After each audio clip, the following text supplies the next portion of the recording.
Welcome to the Tots Cafe Show. I'm Angela. And I'm Tina. And today's show is about praise and rewards, and you may hear stuff that will shock you. Today's guest is TracyRoberts, and she couldn't be here with us in person, but we are video conferencing her in. TracyRoberts has been a teacher in early childhood education, taking care of some of the most amazing children and educating parents in topics relevant to the field of child development. Tracy received her BA in Social Science from the University of California, Irvine, and finished up her master's thesis on parental attitudes towards computer use with young children in the Child Development Department at Cal State Long Beach. Through her continuing education and the readings of several educational theorists such as Alfie Cohen, Bev Boss, Rudolf Steiner, and Thomas Jordan, Tracy has developed a philosophy for her teaching and her school that is not commonly found. Tracy is married to Josh and has a 2-year-old son. She is currently spending her days with her son in addition to completing her training as a Waldorf certified teacher. Her passion is educating new parents on issues related to birth, babyhood, discipline, and beyond. Adults will congratulate each other for achievements, but when it comes to children, it seems adults go over the top with praise, cheering on the child, or saying good job and good girl for simple things such as using the toilet, sharing, or even eating a meal. What is the immediate and long-term impact of praise? I think one thing we need to maybe clarify right in the beginning is that a lot of people associate praise as being synonymous with congratulations, as you did in this particular question, or as the same thing as encouragement or gratitude or sharing in someone's joy. And in reality, praise is very different than those things. You can do all of those things without praising, if that makes sense. Mm-hmm. The impacts of praise, there's so many, but I think there's probably 5 main effects that can be measured or that can be talked about during the length of this show. I think the first one is simply that praise can be really manipulative. So the idea is that we want our children to do what they have just done again, whether it's sharing or asking politely or cleaning their room, or even if it's just a new accomplishment like jumping up and down for the first time or climbing a ladder, or something that we get so excited when our children make new accomplishments. Some of the time it's really because we want them to do it again, and we need to think, okay, well, then that's a manipulative motive. And whenever we take advantage of our child's hunger for our approval for our convenience, in order to get them to do something again, then we really need to question whether that's respectful or acting in a way that is appropriate, simply so that we can get them to do what we see as a fit. Now, not always do parents praise in order to get them to do something again. I think, and I don't think parents even realize that they're setting out to manipulate my child that day. They don't wake up in the morning and say, okay, today I think I'll manipulate my child. But even still, I think that's sometimes what we're doing, and we need to really reevaluate what's happening there. The second is that even if we're not trying to get them to do something again, we are genuinely pleased with the job that they've done. We're so proud of them, as we often are of our children. We need to be really careful about spitting out that verbal tick of good job, because another impact that happens is it creates praise junkies. Children start to rely on our evaluations of what they've done instead of forming their own opinions. And I think that can really become a problem, because they start to feel less secure, rather than our goal there is to make them feel secure in what they've done and to tell them that they've done a good job. But what the actual result of that is that they end up feeling less secure in the long run. So, for example, there was a professor at the University of Florida who did a study on this, and she started to see that the more kids were praised for their tasks in class, the less likely they were to do that task the next time, and the more tentative they were when asked a question. If they weren't sure they had the right answer, they would be more like 7, or they weren't more likely to raise their hand anymore after being praised. And so their opportunities to persist with a difficult task, or to they're more likely to back off when there's more difficult things that are happening, and to choose the more easy way out. And so in addition to that, they start to do things simply to get you to say good job. So they'll do the same thing that they just did over and over and over again, simply to get you to say it. The third is that it steals a child's pleasure. I've experienced many times when my son has done something and I just want to jump up and down and be like, oh my goodness, you're so wonderful, and I just want to kiss you until you can't handle it anymore. But we have to really be careful not to steal their pleasure, not to allow them to tell them how to feel about something. Sometimes it was a really easy task for them, and we've just told them what a wonderful, brilliant job they've done, and they're like, oh, that's all it takes to be wonderful and brilliant.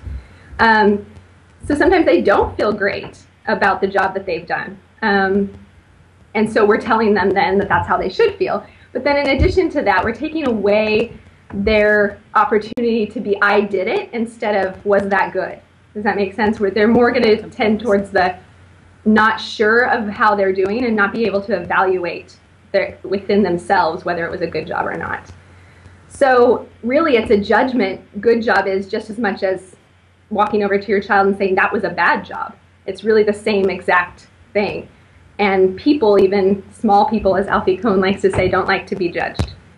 Then there's 4 and 5, and I think those are probably the most scary and dramatic results or impacts of praise. And so number 4 would be losing interest. They tend to produce one thing, praise and rewards do, and that is temporary compliance. If the praise is wanted enough, or the approval of that person is wanted enough, or the reward that they're handing out is wanted enough, you're probably going to see an increase in achievement, at least temporarily, at least until the praise or the attention or the reward is no longer there. And so once that attention is withdrawn, though, it's likely that they'll never touch that activity again. It becomes a means to an end in another sense. And so then the 5th one would just be reducing achievement. Most people think that rewards affect achievement positively in the sense that they increase achievement, because what they measure most of the time is that temporary compliance or the temporary increase in achievement.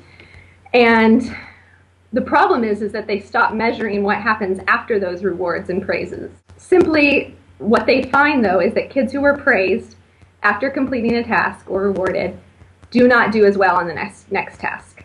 And so your question is, okay, why does that happen? Well, one, it could just be simply the pressure that's put on them to do well at that point. They've been pinpointed out. We talked about them losing interest, so the interest in what they were doing previously may have declined in some way, changed their focus.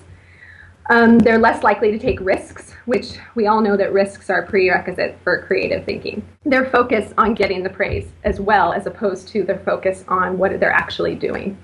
So it ignores motives. It ignores why we're doing something and just what can we do to get to the next thing? What will happen if I do this? What can I get if I do this? And so when you think of questions like, why is my child reading, or why is my child sharing, you could probably get them to share again as long as you're willing to dole out the reward. But the question is my child sharing their lunch with their classmate because they're worried that their classmate's going to be hungry? Or are they sharing their food with their classmate hoping that the teacher will notice and say good job? And those are very different motives, and I would think that we would want it to be the former one and not the latter. One parent sent us a question. She wrote, I noticed saying good job and good boy seems like a verbal tick, and at the same time not praising my child seems cold and unfeeling. How do I acknowledge my toddler's achievements without contributing to him looking for praise opportunities or doing things for approval as he gets older? Well, the fact that it feels cold to the parent suggests that maybe we're saying it more because we need to say it rather than our child needs to hear it. So that's one thing. Whenever that's our motive, we want to, or whenever that's the case, that we feel like we need to say something that's not actually that our child needs to hear it, we should probably step back and reevaluate what's actually happening. Acknowledgement is not the same thing as praise. So one thing that I always told parents when they had that verbal tick of saying good job in my preschool that I ran, because we did this workshop quite a bit, I would simply just say, one, acknowledgement is not the same thing as praise. You can switch your verbal tick immediately in the very current present from good job to you did it, because that takes it completely away from me evaluating you and simply noting an observation. So what's one thing you can start with if you just have this intense desire to say good job is to just say you did it. What our children are wanting from us is our attention, our time, and our unconditional love. And saying good job and walking out of the room gives them very little of any of that. What takes more time and energy is sitting down with them, asking them questions about whatever it is that's happening, asking them to tell you about it, saying, I remember when you couldn't do that. I remember when you couldn't climb those stairs, which is so different than telling them good job. It's a really hard thing to stop doing because we've grown up in this society and it's very focused on behaviorism, but I think we need to really reevaluate it, maybe start with the you did it's, and just simply when your child is doing something that they're looking for your attention and you can tell, or they're needing your attention because they're doing something that we need to stop in some way, is to really get down at their level and just spend time there. We don't even have to say anything. Just sit there, observe, talk about what you're seeing, and go from there, because that's what they're really needing, whether they're doing something we don't like or whether they're doing something that we do like. So, what about the real world? In the real world, you get paid to go to work and you get a ticket if you speed. Don't children need to learn about rewards and consequences? Absolutely. In the workplace, you'll even find pay for performance type programs. As we just talked about, it's very prevalent. If you speed, you're going to get a ticket. So there's punishment and reward systems everywhere in our society. But we need to ask ourselves, why do we want our children to be doing the things that they're doing? Not just simply can we get them to do it. With the speeding ticket, when my child is old enough to drive, Lord help me, when he's old enough to drive, I would hope that he doesn't speed because he's worried that he might kill somebody, and not simply because he's worried that he'll get a ticket or that there's a cop around the corner. Because then when he's fairly certain that there isn't a cop around the corner, that gives him just as much right to speed wide ahead. And so really we need to be focusing our children on their effects on other people. And what praise and rewards do is get them to focus on themselves, the result of what's going to happen to me if I do this. What do I get if I do this? And in reality, what we want our children to focus on is the effects of what they do on other people. And so we really need to think about that. We don't speed because, we have to have these conversations with our children. It's not an easy, well, I'm going to teach my kid about car speeding today. This is a process that starts from the very beginning, and how we treat them and how we treat other people and how we model that and all of those things. But it's a very long process. It's not an easy thing that we can just put into a package and say, if you speed, you're going to get a ticket. And therefore they develop this internal, moral that, oh, yes, I don't want to kill people. It's just, it doesn't happen that way. Okay, so then in the same regard, I want my son to, I want him to pick a job because he loves it, because it makes him happy every single day. And so I would hope that my son also picks his jobs in the future. I think people need to be paid well, absolutely, as well as we can possibly pay them, and then do everything we can, as Alfie says, to take their minds off the pay and the rewards and all of that. And the same goes for sharing or reading or any of that. I want my son to share with somebody because it makes them feel good, or because, and those are hard things for young children to grasp.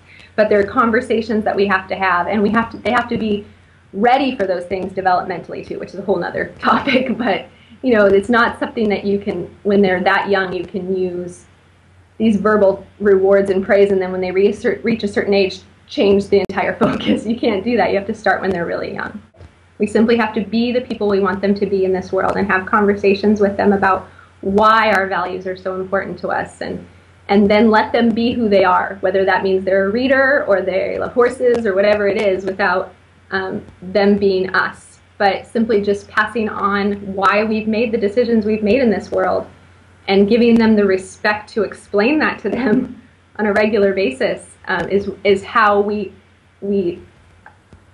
allow them to continue to develop to be wonderful people. Because I think that children are born that way. We can only just change their focus and change their values in this world negatively. I think they're already born loving and being, caring, compassionate people. If you've ever seen a 1-year-old go up to a baby and kiss it, you know that that's possible.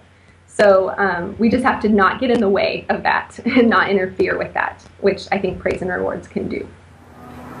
Thank you, Tracy, for being a guest on our show. We learned so much about praise and rewards, and I'm sure that many people will be looking at how they speak to their children when it comes to these types of situations.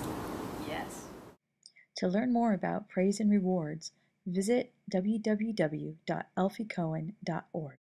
You know, with praise and rewards, you really teach children to not say things or do things or be those kind of people that people will question or think are strange or that make them stand out in any way. And those are the only people who have ever changed the world, are the ones who have, stood out.